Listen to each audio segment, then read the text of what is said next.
Hello everyone, we're Group 7. My name is Shuxin Li. I'm Yazhao. I'm Ziwei He. I'm Pingshan Huang. I'm Bowen.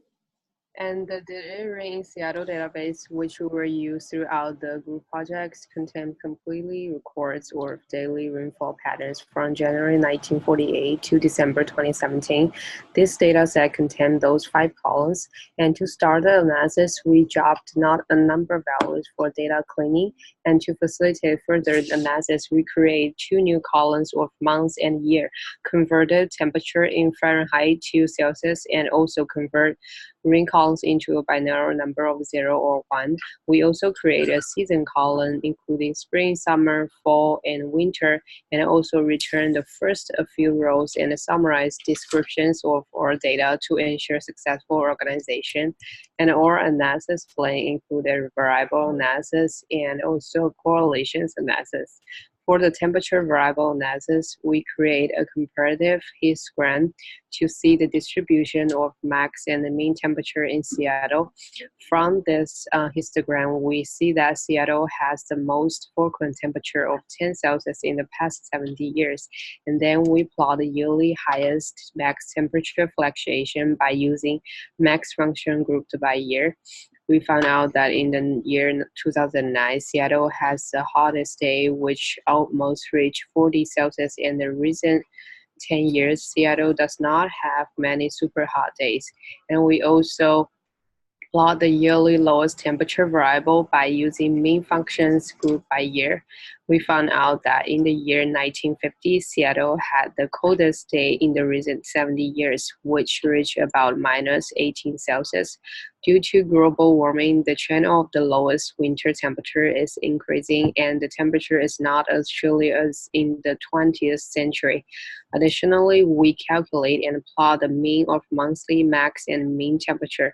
We conclude that July and August usually have the largest temperature range compared to others, and the second half year usually has larger temperature fluctuation compared with the first half year.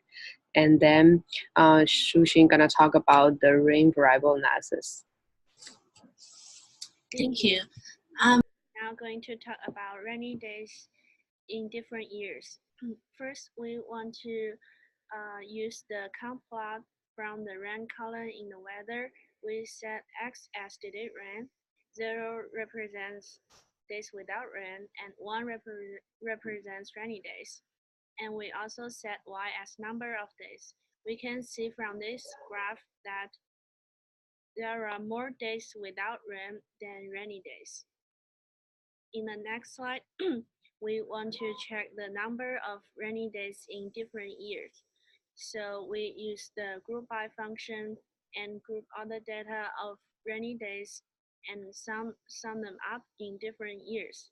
We set X label as year and Y as total amount of rain from 1948 to 2016. The next slide, we can see this graph. In 1950, there were most rainy days, and in around 1988, there were fewest rainy days. We can see there are no specific patterns in different years because it was fluctuating randomly. Next, I will pass to Bowen to talk about precipitation. Hi, I'm Bowen. We did a precipitation amount analysis for years from 1950s to 2020. We calculated the average precipitation amount for each year, and we sort the precipitation amount by years in descending order. We found that the top 5 years with the highest average precipitation amount are 1950, 1996, 1968, 1953, and 2014.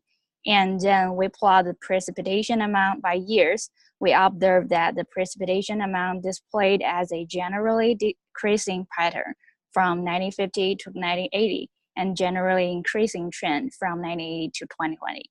And then I will pass to Pingshan to introduce the average seasonal precipitation. And hi everyone, my name is Pingshan, and I'm going to introduce you the relationship between average precipitation and the 4 seasons. After group by the dataset via year and seasons, I create a plot in the slides that shows the average seasonal precipitation from 1948 to 2017. We can see from the plot that Seattle rains most in the winter, and Seattle locates in a temperate marine climate zone, which means that its precipitation should be equal in the four seasons. However, when we look at the plot say that the plot here states that the Seattle rains the most in the winter, and while the rain in the summer is the lowest. This is the classical characteristic of temperate medium Mediterranean climate, which means that this is kind of difference with the temperate marine climate zone. This is an interesting fact that I would like to share with you here. And next, we'll change to my partner Zhao Ya to give you the correlation analysis. Thank you, Pingxuan. After we have a general idea about the different variables about this data set, we are going to do some correlation between these variables. So after we have do some analysis, we have identified two major variables in our analysis. The first one is the temperature, and the second one is the precipitation situation, like the raining amount or whether or not it's raining. So the variable we select for the temperature is temperature difference. This is a relatively stable variable that can represent the temperature. So since all the data was gathered from the same location, so the geographical interference will be reduced to the really lower amount. Since we have a large data set, which gives us a full series of number that we can use as a categorical data. So for example, at a given temperature difference, like 3, we can see whether it's a rainy day or the average precipitation amount. So after that, we can compare all the different temperature difference and see the moving trend. So the first one, the correlation is between the rainy situation and the temperature difference. On the graph, we can see that there's a negative correlation between the two variables.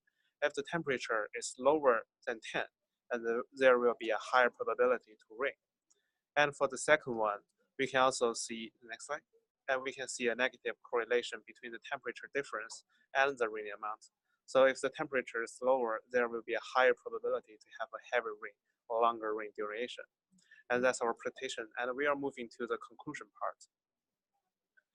So the reason we are having this project is that the meteorology is so important to modern life, and people rely on the weather forecast to make future plans like traveling or other outdoor activities. An accurate weather forecast can improve the working efficiency for these activities. By analyzing this large data set, we can gain some basic understanding about weather patterns in Seattle, or even increase the accuracy for our weather forecast. And that's all for our presentation. Thank you.